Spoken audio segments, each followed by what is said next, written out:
Assalamualaikum warahmatullahi wabarakatuh. Hello everyone, welcome back to Matsa Surba Online Science Lesson, Grade 9, with me, Novi Ayu Lestari Ningtyas. This time, we are going to discuss about hukum Ohm dan hukum Kirchhoff. Before starting this lesson, let's say the doa together. Bismillahirrahmanirrahim. Raditu billahi robba wa bil islami dina wa bi Muhammadin nabiyya wa rasula. Rabbi zidni ilma warzuqni fahma waj'alni min ibadika sholihin. May Allah let our heart be filled with light and insight and understanding and knowledge. Amin. Sobat hebat Matsa Surba, video pembelajaran kali ini akan membahas tentang hukum Kirchhoff dan hukum Coulomb. Adapun tujuan pembelajaran yang akan kita pelajari pada video pembelajaran kali ini adalah yang pertama, menyelidiki hubungan antara kuat arus dan beda potensial sebuah rangkaian listrik. Yang kedua, menerapkan hukum Ohm di dalam kehidupan sehari-hari. Yang ketiga, menyelesaikan perhitungan dengan menggunakan hukum Ohm. Yang keempat, menyelesaikan konsep dasar hukum Kirchhoff. Dan yang terakhir adalah menyelesaikan perhitungan dengan menggunakan hukum Kirchhoff. Jadi pada intinya pada video pembelajaran kali ini kita akan membahas tentang hukum Ohm dan hukum Kirchhoff. Sobat hebat Matsa Surba, mari kita membayangkan apabila kita sedang naik perahu di sebuah sungai. Selama perjalanan, awalnya tidak ada hambatan yang signifikan yang menghambat perjalanan perahu kita. Sehingga airnya itu tetap tenang. Apa yang terjadi? Perahu kita akan melaju dengan tenang, tetap melaju dengan lancar tanpa ada hambatan yang berarti. Namun, apa yang terjadi apabila di suatu saat itu ada hambatan yang berupa misalnya ranting pohon, kemudian ada bebatuan yang besar? Apa yang terjadi dengan perjalanan perahu kita? Maka otomatis hambatan yang berupa ranting pohon atau bebatuan itu akan menghalangi aliran air sungai itu, yang mengakibatkan perahu yang kita naiki itu akan berjalan lebih pelan. Nah, dari sesuatu yang kita bayangkan ini, kejadian yang kita bayangkan ini, maka artinya adalah aliran air di sungai itu akan melaju dengan tenang, dengan lancar ketika tidak ada hambatan. Namun, ketika ada hambatan, maka aliran air itu akan melaju dengan terhambat, dengan lebih pelan. Kenapa? Karena ada hambatan. Nah, apa hubungannya dengan listrik yang sedang kita pelajari? Nah, pada video pembelajaran sebelumnya, bahwa kita tahu bahwa yang namanya listrik dinamis itu adalah listrik yang mengalir. Mengalirnya di mana? Di dalam suatu penghantar atau konduktor. Nah, apa yang mengalir? Yang mengalir itu adalah elektron. Berarti elektron itu mengalir di dalam sebuah penghantar. Kalau kita ibaratkan di sini, elektron mengalir itu seperti aliran air. Nah, otomatis kalau di dalam sebuah penghantar itu pasti akan ada hambatan, maka aliran elektronnya juga akan terhambat. Nah, pertanyaannya, apa hubungannya antara aliran listrik dengan aliran elektron itu? Apa hubungannya dengan besarnya hambatan? Kemudian, apalagi hubungannya dengan besarnya potensial yang ada di batu baterai yang bisa mengalirkan elektron itu? Nah, itulah yang akan kita pelajari pada video pembelajaran kali ini. Nih, yang pertama kita akan membahas hubungan antara kuat arus listrik dengan tegangan dengan hambatan. Jadi, sebelumnya kalian harus tahu dulu simbolnya. Arus listrik kita simbolkan dengan huruf I. Kemudian tegangan kita simbolkan dengan huruf V. Kemudian hambatan kita simbolkan dengan huruf R. Nah, hubungan antara kuat arus listrik, tegangan, dan hambatan itu simpulkan dalam sebuah hukum namanya adalah hukum Ohm. Jadi Pak Ohm ini kalau kita sebut terkenalnya adalah Pak Ohm, dia itu menemukan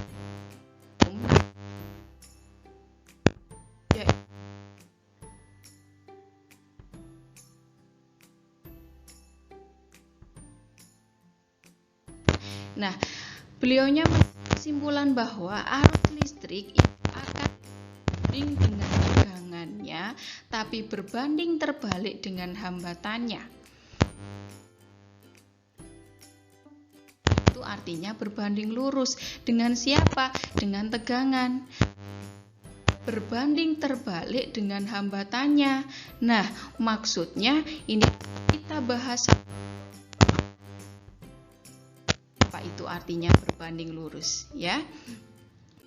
Nah, ini adalah penjelasan dari bunyinya hukum Ohm tadi pada slide sebelumnya. Yang pertama itu adalah arus listrik akan berbanding lurus atau sebanding dengan yang namanya tegangan. Artinya, kalau sebanding atau berbanding lurus itu artinya adalah semakin besar tegangan listrik, maka semakin besar pula arus listriknya. Jadi kalau tegangan atau beda potensialnya itu besar, maka arus listriknya juga akan semakin besar. Tapi kalau semakin kecil tegangannya, maka semakin kecil pula arus listriknya. Ini artinya arus listrik tadi berbanding lurus atau sebanding dengan tegangan. Nah, kalau kita analogikan atau kita umpamakan dengan aliran air, maka misalnya kita punya 2 tabung yang kita isi air, di mana kedua tabung itu kita berikan lubang yang kita hubungkan dengan sebuah pipa. Apabila kondisi tabung dan kondisi lubang ini sedang dalam kondisi yang sejajar atau sama tingginya, maka listrik airnya itu tidak akan mengalir. Ya kan, tidak akan mengalir. Tapi apabila salah satu tabung itu kita angkat ke atas, maka akan terjadi perbedaan ketinggian, maka otomatis airnya akan mengalir dari yang benda tempatnya itu lebih tinggi ke yang lebih rendah, kan begitu. Itu artinya adalah apabila tidak terjadi perbedaan ketinggian, tidak akan terjadi aliran air.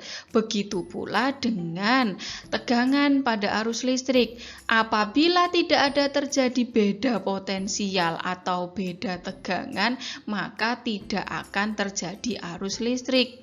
Tapi apabila kita angkat, maka itu akan ada tegangan atau beda potensial, maka arus listriknya akan mengalir. Nah, semakin kita tinggi mengangkatnya, maka arus itu akan semakin deras pula mengalirnya. Itu artinya bahwa arus listrik itu sebanding atau berbanding lurus dengan beda potensial atau tegangan. Gitu. Sekarang, apakah artinya hukum Ohm pada penjelasan yang kedua, di mana bunyinya adalah arus listrik itu akan sebanding terbalik atau berbanding terbalik dengan hambatan. Nah, artinya berbanding terbalik adalah semakin kecil hambatannya, maka kuat arusnya semakin besar. Jadi hambatannya kecil, maka arus listriknya berlawanan, yaitu besar. Begitu pula apabila semakin besar hambatannya, maka arus listriknya akan semakin kecil. Kalau kita analogikan atau kita umpamakan dengan arus air, maka bisa dilihat di gambar. Ini itu adalah aliran air, sudah ada beda ketinggian, maka airnya itu akan mengalir ke bawah. Sekarang perlakuannya adalah satu salurannya itu bersih, tidak ada hambatannya, yang lainnya itu kita kasih batu, banyak batu. Apa yang terjadi? Di mana ketika tidak ada batunya, arus pada bagian A ini akan mengalir dengan kuat atau dengan deras. Tapi ketika aliran air itu ada batunya atau lintasannya ini ada batunya, maka ada hambatannya. Apa yang terjadi? Maka aliran air itu terganggu. Ada yang pelan ketika kena batu, kan begitu. Sama halnya dengan aliran listrik, di mana listrik itu akan mengalir elektronnya pada suatu penghantar. Ketika di dalam penghantar itu ada hambatannya, maka elektron mengalirnya juga akan semakin pelan. Sama halnya dengan aliran air ini. Sama halnya juga ketika kita sedang naik sepeda di jalan. Kondisi jalannya misalnya sangat sepi. Apa yang terjadi? Yang terjadi adalah kalian bisa mengayuh sepeda dengan kencang. Tapi kalau kondisinya ramai, sedang macet, itu artinya hambatannya banyak, hambatannya besar. Yang terjadi adalah kalian akan mengayuh sepeda secara pelan-pelan. Itu artinya hukum Ohm. Nah, kita bicara besar, kecil, itu artinya adalah ada angkanya. Kalau ada angkanya maka ada rumusnya. Persamaan atau rumus hukum Ohm itu seperti ini, bahwa I artinya adalah I sama dengan V per R. I itu adalah kuat arus listrik, sama dengan V, voltage, itu adalah beda potensial atau tegangan, per R. R itu adalah hambatan atau resistensi atau resistor. Sehingga kalau kita bikin rumus segitiga, siapakah yang di atas? Yang di atas adalah V. Kemudian ada I, ada R. Apa gunanya kita itu membuat rumus segitiga? Agar mudah ketika yang ditanya bukan I, tapi yang ditanya adalah V. Oh, V itu apa ya rumusnya? Ternyata V itu ada I, ada R. Tempatnya sejajar. Kalau sejajar maka ini I kali R. Lah, kalau kita disuruh nyari R, itu kan V sama I. V-nya di atas, I-nya di bawah. Maka V per I. Nah, ini simbol yang ada di rangkaian listrik. Ini adalah V, adalah voltage, ini adalah gambarnya batu baterai, karena sumbernya dia ada tegangan atau beda potensial itu ada di batu baterai. Ini adalah I, arah aliran arusnya dari kutub positif, yang panjang ini positif, yang pendek ini adalah negatif. Karena arus listrik itu mengalir dari potensial tinggi atau kutub positif menuju ke kutub negatif. Dan ini adalah R atau resistor atau resisten, dia digambarkan dengan garis zigzag seperti itu. Itu adalah rumusnya. Sekarang kita akan belajar menerapkan rumus itu pada soal. Contohnya, diketahui sebuah rangkaian listrik itu punya tegangan 1,5 volt. Arus listriknya yang mengalir 0,3 ampere. Pertanyaannya, berapakah hambatannya? Nih gambarnya. V-nya adalah 1,5 volt, kemudian arus listriknya 3 ampere. Cara ngerjakannya diketahui. V tegangan 1,5 volt. Kemudian I, kuat arusnya 0,3 ampere. Ampere bisa disingkat dengan A. Yang ditanya itu adalah R, hambatannya. Ya kan? Kita tulis rumusnya dulu, jawab. Rumus aslinya itu I sama dengan V per R. Kalau kita bikin rumus segitiga, V-nya di atas, kemudian I dan R. Ya kan? Lah, yang sekarang yang ditanya adalah R. Kita lihat rumus segitiganya.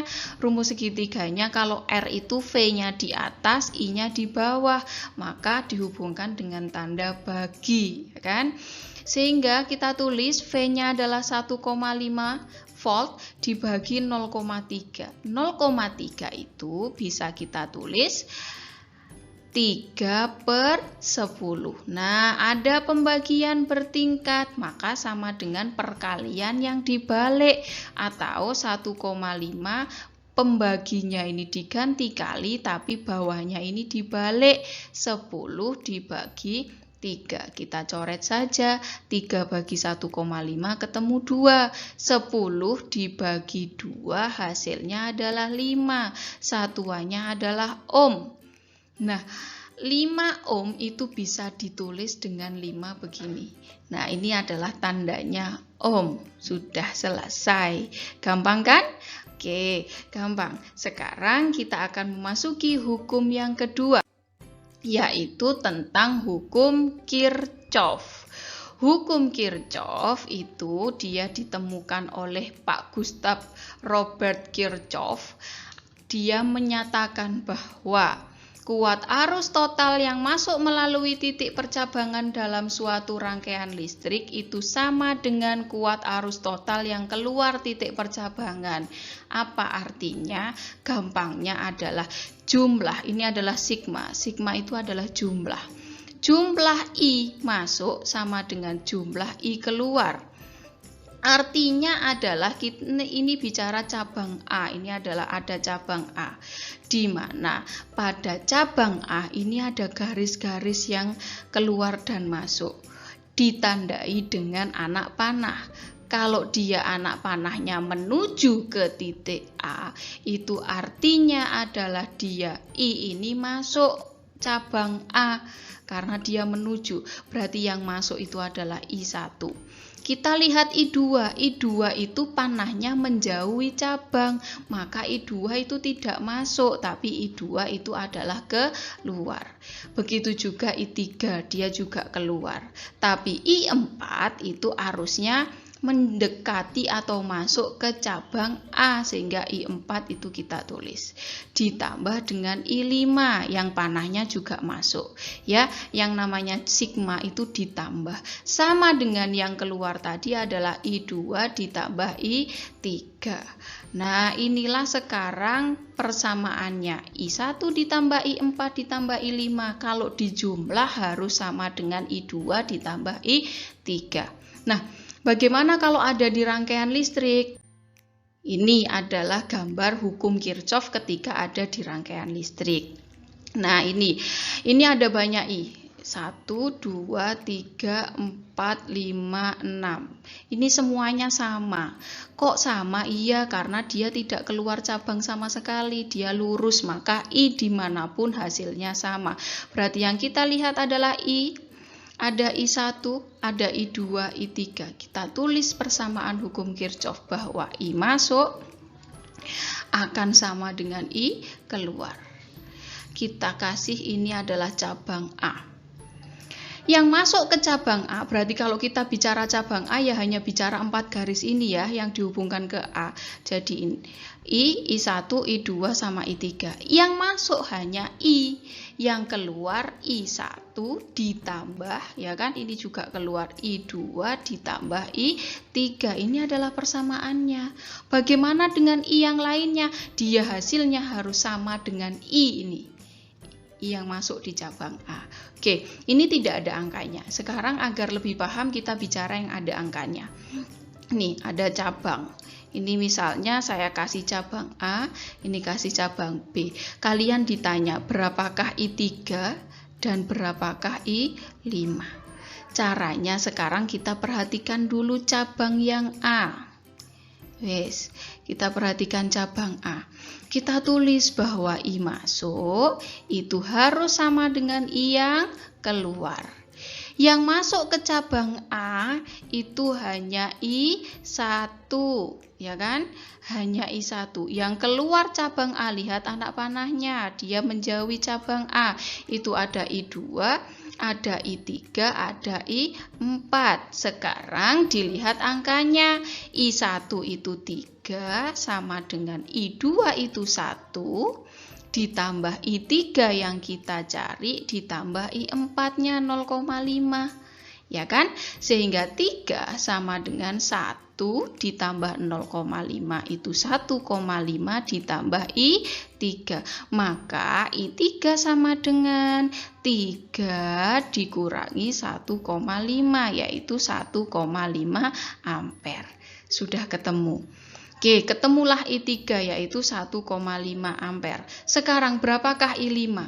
Maka I5 itu pasti hasilnya sama dengan I1, yaitu 3 ampere. Gimana bisa? Kalau kita bicara cabang B, I masuk pada B, yang masuk pada cabang B berarti kan ini ya. Nah, I 2 ditambah I3 ditambah I4 sama dengan I5.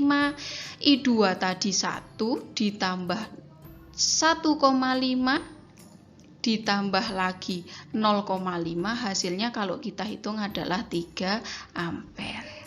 Paham ya? Itulah tentang hukum Kirchhoff.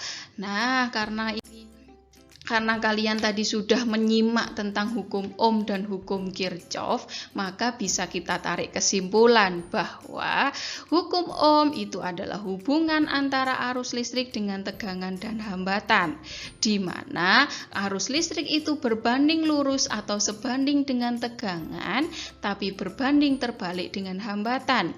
Tapi kalau hukum Kirchhoff itu dia menyatakan bahwa I masuk sama dengan I keluar. Arus yang masuk percabangan itu akan sama dengan arus yang keluar percabangan. Oke, agar kalian lebih paham atau bisa mengaplikasikan semua hukum tadi, maka silakan dikerjakan 2 soal berikut, di mana soal pertama itu kalian ditanya nilai hambatannya menggunakan hukum Ohm, sedangkan yang kedua kalian akan mencoba mengerjakan soal ini menggunakan rumus hukum Kirchhoff. Itulah 2 soal yang harus kalian kerjakan. Silahkan dikerjakan, semoga kalian bisa menggunakan hukum Ohm dan hukum Kirchhoff yang saya jelaskan sebelumnya. Well, this is the end of this video lesson. Let's say hamdalah together. Alhamdulillahirabbil alamin. Thank you for your attention and see you again on my next video. Bye now. Wassalamualaikum warahmatullahi wabarakatuh.